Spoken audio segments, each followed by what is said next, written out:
Hello students, this is our third video lecture on brand management and the topic is brand identity and brand personality. So, पहले brand identity क्या होती है? Brand identity वो सारी चीज़ें हैं जो कि ब्रांड एलिमेंट्स को देख करके हम पहचान सकते हैं कि वो ब्रांड क्या है, कौन सा ब्रांड है, किसका ब्रांड है।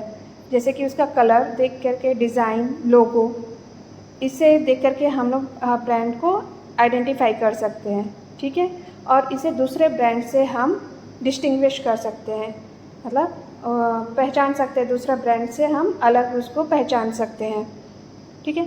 ब्रांड आइडेंटिटी जो रहता है वो ब्रांड इमेज से बहुत डिफरेंट है। ब्रांड इमेज वो होता है जिसमें इसमें कंफ्यूज ना होना कि ब्रांड इमेज मतलब ब्रांड का पिक्चर हो गया, ऐसा नहीं है। ब्रांड इमेज मतलब कि कंज्यूमर के माइंड में उस ब्रांड को लेकर के क्या धारणाएं हैं, ठीक है, उसको ब्रांड इमेज कहते हैं। कि कंज्यूमर क्या सोचता है उसके बारे में, उस ब्रांड को देख करके क्या सोचता है, उस ब्रांड को लेकर के उसके क्या फीलिंग्स है एंड क्या इमोशंस है, ये सारे उससे जुड़े रहते हैं, उसको ब्रांड इमेज कहते हैं, ठीक है। तो ब्रांड आइडेंटिटी जो रहती है वो ब्रांड इमेज से बहुत डिफरेंट होती है। तो ब्रांड आइडेंटिटी में क्या क्या आ जाता है? पहले तो उसका नाम आ जाता है, ठीक है। देन लोगो आता है, फिर कलर्स आते हैं, शेप्स आते हैं, अदर विजुअल एलिमेंट्स आते हैं जिसके द्वारा हम प्रोडक्ट का प्रमोशन करते हैं। फिर एडवर्टाइजमेंट जब हम करते हैं तो उसके लिए किस तरीके का लैंग्वेज यूज़ करना है उसका आता है। फिर एम्प्लॉय को हम ट्रेन करते हैं कि वो कस्टमर से किस तरीके से इंटरेक्ट करे ब्रांड को लेकर के। फिर ब्रांड इमेज इन सब चीज़ों से ही बनता है, ठीक है। Actual result of the effort of successful और अनसक्सेसफुल, ये ब्रांड इमेज से ही पता चलता है कि वो लोगों के बीच में वो ब्रांड सक्सेसफुल हुआ या अनसक्सेसफुल हुआ। फिर है एलिमेंट्स ऑफ ब्रांड आइडेंटिटी। क्या क्या एलिमेंट्स हैं ब्रांड आइडेंटिटी के? पहला है लोगो। लोगो एक प्रकार का इमेज होता है, या तो टेक्स्ट के फॉर्म में रहेगा या फिर शेप्स के फॉर्म में रहेगा, जिससे हम ब्रांड को, नेम को ईजिली आइडेंटिफाई कर लेते हैं और उसके पर्पज़ को हम समझ जाते हैं, ठीक है। Of course a logo is the key element of companies identity. Company के आइडेंटिटी का ये बहुत बड़ा हिस्सा है ना। Customers usually pay attention to it. Customers brand की तरफ बहुत अट्रैक्ट होते हैं और इसकी तरफ देख करके लोग उसको पहचानते हैं। तो इसमें हम क्या यूज़ कर सकते हैं? लोगो, जिसमें कुछ टेक्स्ट लोगो होते हैं, जैसे टाइपोग्राफिक लोगो होते हैं, जैसे यहाँ पे लिखा हुआ है, जैसे ये डव, ठीक है, ये टाइपोग्राफी है ना, मतलब लिखा हुआ टेक्स्ट के रूप में है। More and more companies now choose text only logo since they are easier to remember. बहुत सी कंपनीज जो है आजकल क्या यूज़ कर रही हैं? टेक्स्ट यूज़ कर रही हैं, क्योंकि ये इजी होता है लोगों को पहचानने में, ठीक है। अब जैसे डव का अगर मैं सिर्फ बर्ड दिखाऊं तो लोगों को पहचानने में इजी नहीं होगा, जितना लिखा हुआ चीज़ें उनको विजिबल होती है और इजी होती है रिमेंबर करने में, ठीक है। नेक्स्ट है font. Once you decide on your logo, एक बार आपने लोगो डिसाइड कर लिया तो फिर आप क्या सोचोगे? कॉर्पोरेट फॉन्ट की। फॉन्ट मतलब कि shape and size of the written text जो भी आपने लोगों का टेक्स्ट बनाया है उसका शेप एंड साइज़ किस तरीके का रहेगा, ये आप देखोगे, फॉन्ट उसे बोलते हैं, ठीक है। मार्केटिंग कैंपेन में या वेबसाइट में आप इसको पब्लिश करोगे तो किस तरीके का फॉन्ट यूज़ करोगे, ठीक है। Find and attention grabbing, easy to understand font होना चाहिए। ऐसा नहीं होना चाहिए कि लोग उसको समझ ही नहीं पा रहे हैं, मतलब ईजी होना चाहिए। The best font including Proxima Nova, ठीक है। कौन से फॉन्ट जब सबसे अच्छा होता है? प्रॉक्सिमा नोवा, टीटी नॉर्म्स प्रो, हेल्वेटिका नाव, ये 3 चीज़ें जो है वो सबसे बेस्ट होता है। They are used by famous brand like Spotify, Jeep, Bosch, Panasonic and many more. ये सारे फेमस ब्रांड यही यूज़ करते हैं, ठीक है, फॉन्ट। फिर नेक्स्ट है स्टाइल कंसिस्टेंसी। स्टाइल कंसिस्टेंसी में क्या आ जाएगा कि बहुत सारे विजुअल एलिमेंट्स जो ब्रांड के जो कि दिखता है वो सारी चीज़ें स्टाइल कंसिस्टेंसी में आती है। जैसे कि क्या क्या आ जाएगा, टाइपोग्राफी आ जाएंगे, इमेजेस आ जाएंगे, डिज़ाइंस आ जाएंगे, लेआउट आ जाएंगे, ये सारी चीज़ें क्या आएंगे, स्टाइल कंसिस्टेंसी में आएंगे। तो you should consistent when it comes to image and other visual elements on your website और इन प्रमोशनल कैंपेन। तो आप अपने इमेजेस को लेकर के ब्रांड के बहुत कॉशियस होना पड़ेगा, क्योंकि आप इसको क्या कर रहे हो, वेबसाइट और प्रमोशनल कैंपेन में डाल रहे हो। ठीक है। देन नेक्स्ट आते हैं शेप एंड फॉर्म्स। शेप और फॉर्म्स बहुत मैटर करता है जब आप कोई भी ब्रांड बनाते हो। ठीक है, एसेंशियल कंपोनेंट है कि उस ब्रांड को किस तरीके की शेप से या फिर फॉर्म से रिप्रेजेंट किया जाए। जैसे कि मैकडोनल्ड का, मैं यहाँ पे एक इमेज डाली हूँ, यहाँ पे मैकडोनल्ड का है ये। इसमें देखो मैकडोनल्ड क्या कर रहा है, सिर्फ एम लिखा हुआ है कि नहीं, रेड में है, एक बॉक्स बना है, उसमें येलो कलर से एम लिखा हुआ है। ये एक उसका प्रोमिनेंट ये हो गया, इमेज हो गया, जिससे इसको देखते ही समझ में आ जा रहा है कि ये जो है ये किसका है, मैकडोनल्ड्स का है। ठीक है। तो आइकॉनिक एम जो रहता है ये ओवर द वर्ल्ड, ये ब्रांड एम से ही रिप्रेजेंट किया जाता है।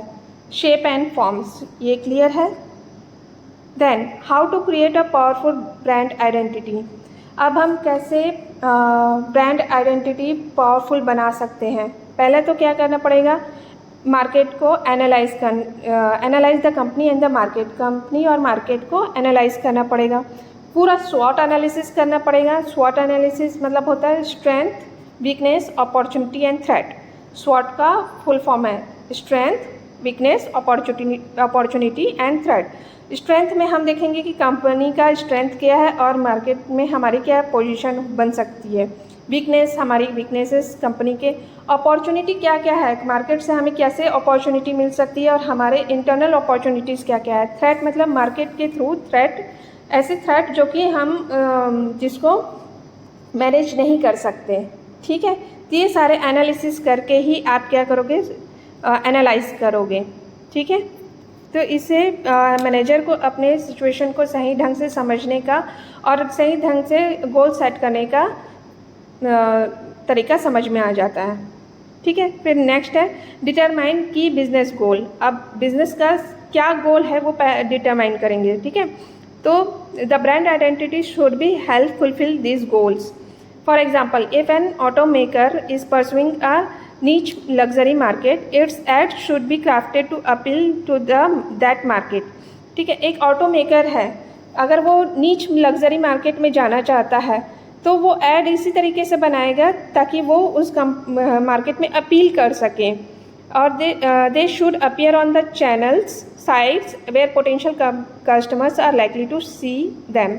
ऐसे चैनल्स और साइट्स में आएगा जहाँ पे जो उसके पोटेंशियल कस्टमर्स हैं, मतलब कि संभावित कस्टमर्स हैं, वो उसको देख सकें। ठीक है। फिर आइडेंटिफाई इट्स कस्टमर। अब हम क्या करेंगे, कस्टमर्स को आइडेंटिफाई करेंगे। तो आइडेंटिफाई कैसे कर सकते हैं, सर्वे करवा करके। फिर कन्वेनिंग फोकस ग्रुप होगा, है ना, होल्डिंग 1-to-1 इंटरव्यू कर सकते हैं। इससे हम लोग कंपनी को आइडेंटिफाई करने में इजी हो जाता है कंज्यूमर ग्रुप को।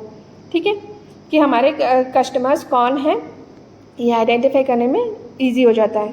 फिर determine the personality and message it wants to communicate. अब हम पर्सनालिटी को डिटरमाइन करेंगे और ऐसा मैसेज क्रिएट करेंगे जिससे हम कस्टमर्स से इजीली कम्युनिकेट कर सकें। तो a company needs to create a consistent perception rather than trying to combine every conceivable positive traits, जैसे कि यूटिलिटी हो गया, अफोर्डेबिलिटी हो गया। ये सारी चीज़ जो है ना, इसके थ्रू हम लोगों के दिमाग में परसेप्शन बना सकते हैं कि उनको किस तरीके का है। तो पहले तो उसके दिमाग में कि वो ब्रांड जो है वो उसकी यूटिलिटी क्या है, मतलब ज़रूरत क्या है। फिर अफोर्डेबिलिटी, क्वालिटी, फिर nostalgia, modernity, luxury, flash, taste and class. ये सारे चीज़ें के द्वारा ही परसेप्शन बनाया जा सकता है कंज्यूमर के माइंड में। फिर all brands elements including copy, imaginary, cultural allusion and colour scheme should align and deliver a coherent message. जो भी ब्रांड के एलिमेंट्स हैं, जैसे कि कॉपी हो गया, इमेजनरी हो गया, कल्चरल एल्यूजन्स हो गए, कलर स्कीम्स हो गया, इस सब को अलाइन करके हम लोग एक बहुत अच्छा मैसेज दे सकते हैं कंज्यूमर को। ठीक है, जैसे कि अब एग्जांपल ले लो, अमूल का ले लेते हैं। इसमें अमूल की कंपनी जब वो कब फाउंड हुई थी, 1946 में। ठीक है, हाई क्वालिटी डेयरी प्रोडक्ट बनाता है ये, जैसे कि मिल्क, बटर, चीज़, ये सारे। तो इसने एडवर्टाइजमेंट को क्या डाला, एक लड़की डाले जिसमें वो वाइट कलर का फ्रॉक पहनी, पोल्का डॉट वाली, और उसने ब्रेड पकड़ा हुआ है, उसके ऊपर चीज़ लगी हुई है ना। तो ये उनका आइकॉनिक कैरेक्टर हो गया, जिसके थ्रू वो कन्वे कर रहा है, अपने मैसेजेस दे रहा है। तो इसको किस नज़र से देखा जाता है, अमूल गर्ल की नज़र से देखा जाता है कि नहीं। आप कहीं भी इसको इजीली आइडेंटिफाई कर लोगे अमूल गर्ल के रूप में। ओके, फिर जैसे नेक्स्ट है टाटा ग्रुप। टाटा ग्रुप भी क्या है, मल्टीनेशनल कंपनी है, मुंबई के बेस्ड है, जिसमें ये कंपनी फाउंड हुआ था 1868 में। ठीक है, इसमें क्या क्या बनता है, ऑटोमेटिव, स्टील, हॉस्पिटैलिटी, ये सब टाटा ग्रुप में आते हैं। इन्होंने कंपनी का लोगो कैसा चूज़ किया है, सिंपल, क्या लिखा है, टी लिखा है वाइट से, है ना, ओवल शेप बना है एंड उसके बीच में वाइट से टी लिखा हुआ है, देख रहे हो। ब्लू के स्कीम है यूज़ किया इन्होंने, एंड वाइट का स्कीम यूज़ किया है। ठीक है, तो ये क्या हुआ, वर्ल्ड वाइड कम्युनिकेट कर रहा है इसी लोगों के थ्रू, और नीचे लिख दिया टाटा, ताकि लोग कंफ्यूज ना हो, क्योंकि सिर्फ लोगो होगा तो कई लोग कंफ्यूज हो जाएंगे, लेकिन नाम होने की वजह से वो अपना क्या कर रहा है, एक आइडेंटिटी बना रहा है। ठीक है,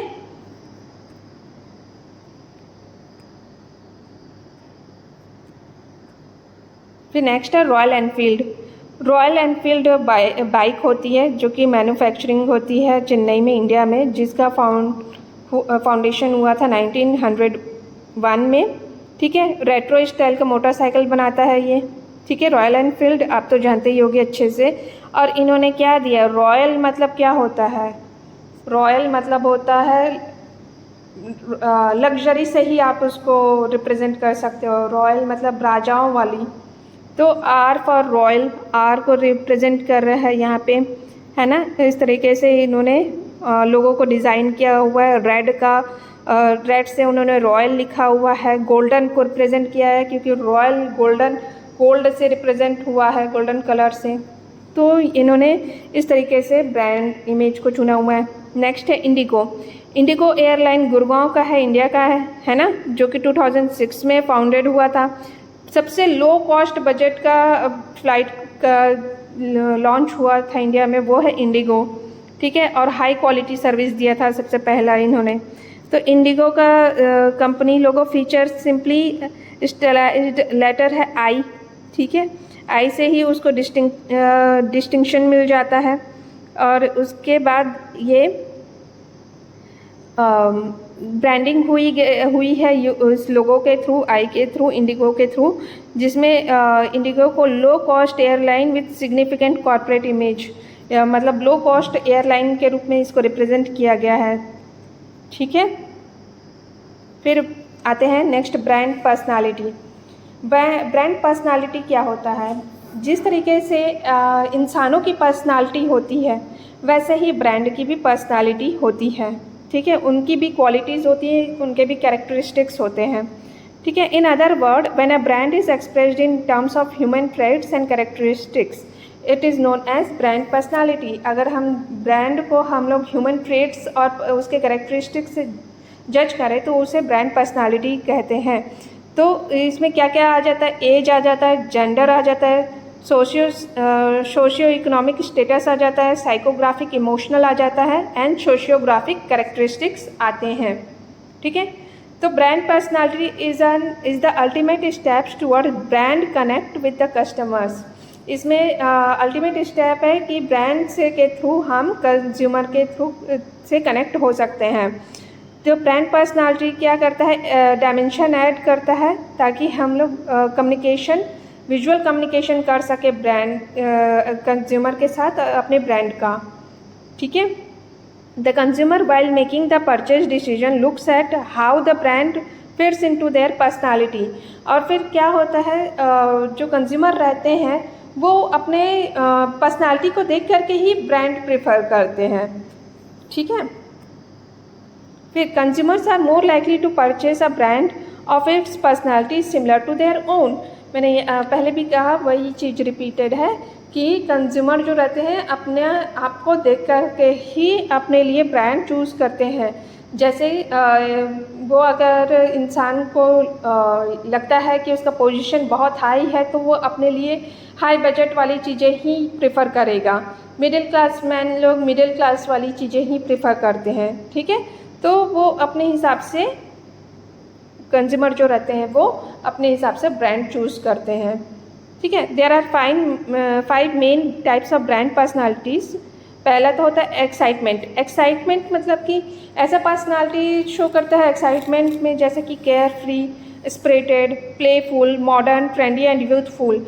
ये सब में क्या आ जाता है, जैसे आपका डियो हो गया, है ना।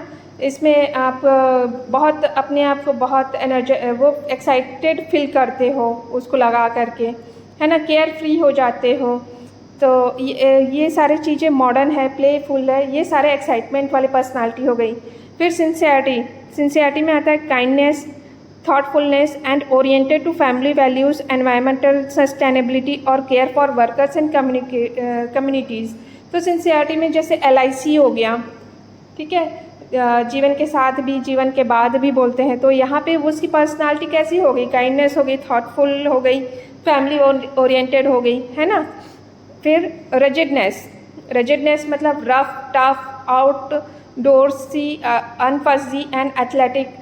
जैसे कि महिंद्रा की एडवर्टाइजमेंट्स होती हैं, उसमें दिखाता है जिप का या फिर कार का, तो उसमें क्या दिखाता है कि रफ़ है, वो टफ़ है। वैसे जीन्स का भी दिखाते हैं कि रफ़ टफ यूज़ कर सकते हो आप, है ना। स्पाइकर की जीन्स का दिखाता है, तो ये रिजिडनेस हो गया। फिर कॉम्पिटेंस हो गया, successful, accomplish and influential which highlighted by leadership. जैसे कि ऐसा चीज़ जो कि आपको इसको लेते ही आप बहुत सक्सेसफुल हो जाते हो, एकम्प्लिश हो जाते हैं, इन्फ्लुएंस्ड होते हो उस चीज़ को देख करके, और वो लीडरशिप क्वालिटी को एनहेंस करती है। तो ऐसे चीज़ें एडवर्टाइजमेंट कॉम्पिटेंस में आती है उसकी पर्सनालिटी। फिर सोफिस्टिकेशन आती है, जैसे कि एलिगेंट हो गया, प्रेस्टिजियस हो गया, एक्सक्लूसिव हो गया, लग्जरियस हो गया, समटाइम्स इवन प्रिटेंशियस भी हो जाता है, ठीक है। सोफिस्टिकेशन मतलब बहुत ज़्यादा सिंपल, सोबर और बहुत ज़्यादा अपीलिंग होती है ऐसे एडवर्टाइजमेंट्स, ठीक है। तो ये 5 चीज़ें हैं जो कि उसके कैरेक्टरिस्टिक्स उसको पर्सनालिटी को शो करती है। जैसे कि एप्पल, यहाँ पे एप्पल की कंपनी ले लेते हैं, इसके ब्रांड आइडेंटिटी जो रहती है वो मिनिमलिस्ट होती है, ठीक है। बहुत कम होता है, मिनिमलिस्ट मतलब बहुत मिनिमम होता है, लेकिन इसको कितने ही ईजिली आइडेंटिफाई किया जाता है, क्योंकि लोग के बीच में ये कितना ही पॉपुलर है अपने इमेज को लेकर के, अपने पर्सनालिटी को लेकर के, ठीक है। लैंग्वेज, इसमें जो भी एडवर्टाइजमेंट आती है उसकी लैंग्वेज क्या होती है, बहुत सिंपल होती है। टोन ऑफ वॉइस क्या होता है, हम्बल होता है। कैरेक्टरिस्टिक्स क्या होता है, इनोवेशन और क्रिएटिव होता है। फिर मोटिवेशन, ओरिजिनलिटी होता है। फियर क्या होता है, डुप्लीकेशन का फियर है इसमें, कि एप्पल का कंपनी को लोग क्या करेंगे, डुप्लीकेट कर सकते हैं, ठीक है। तो एप्पल का रेबेलियस स्ट्रीक क्या होता है, डूइंग थिंग्स डिफरेंटली, है ना। वैसे ही नेक्स्ट एग्जांपल है गूगल का। गूगल एक प्रोग्रेसिव ब्रांड है और ओल्ड स्कूल ट्रेडिशनल और एजुकेशनल एस्पिरेशंस के लिए रहता है ना। तो ब्रांड आइडेंटिटी इसका क्या रहता है, प्राउडली गीकी होता है ना। मतलब तो प्राउडली गीकी मतलब होता है showing to great self esteem, खुद का बहुत आत्मसम्मान होना, ओवर रेटिंग, ठीक है। लैंग्वेज क्या यूज़ करते हैं, ये बहुत इंटेलिजेंट होता है, क्योंकि गूगल में आप हर चीज़ सर्च कर लेते हो ईजिली। टोन ऑफ वॉइस क्या रहता है, एक्सपर्ट का होता है, ठीक है। कैरेक्टरिस्टिक्स वाइज होता है, इन्फ्लुएंशियल होता है। मोटिवेशन कैसा होता है, ट्रूथ। और फियर क्या होता है, मिस इन्फॉर्मेशन का, क्योंकि गूगल के थ्रू कई सारे मिस इन्फॉर्मेशन भी प्रोवाइड किया जा सकता है, ठीक है। फिर नेक्स्ट है डव। आपने देखा होगा डव कंपनी जो कि सोप्स बनाती है ना। सिंपल होता है, एलिगेंट ब्रांड होता है। जनरली वो किसको एडवर्टाइजमेंट के लिए लेके आता है? वुमेंस को, ठीक है। उसकी पर्सनालिटी इनोसेंट टाइप की रहती है, ठीक है। फिर इसमें ब्रांड आइडेंटिटी जो होती है प्योर होती है, लैंग्वेज सिंपल होता है, टोन ऑफ वॉइस पॉजिटिव होता है, करेक्टरिस्टिक्स प्योरिटी होती है, ऑनेस्टी होती है उसमें, और मोटिवेशन कैसा होता है? सेल्फ एस्टीम, मतलब आत्मसम्मान का। और यहाँ पे फियर क्या होता है? शेम, के लोग फियर करते हैं ना अपने रंग को लेकर के, अपने पहचान को लेकर के, तो डव उस चीज़ को ओवरकम करने में हेल्प कर रहा है। इस तरीके से वो एडवर्टाइज करता है, ठीक है। तो यहाँ पे हमारा स्लाइड का एंड होता है, और हम इस पे नेक्स्ट क्लास में डिस्कस करेंगे। आप लोग इसको अच्छे से पढ़ के रखिए, और जहाँ पे भी डाउट होगा हम नेक्स्ट क्लास में उसको क्लियर करेंगे। Okay, thank you.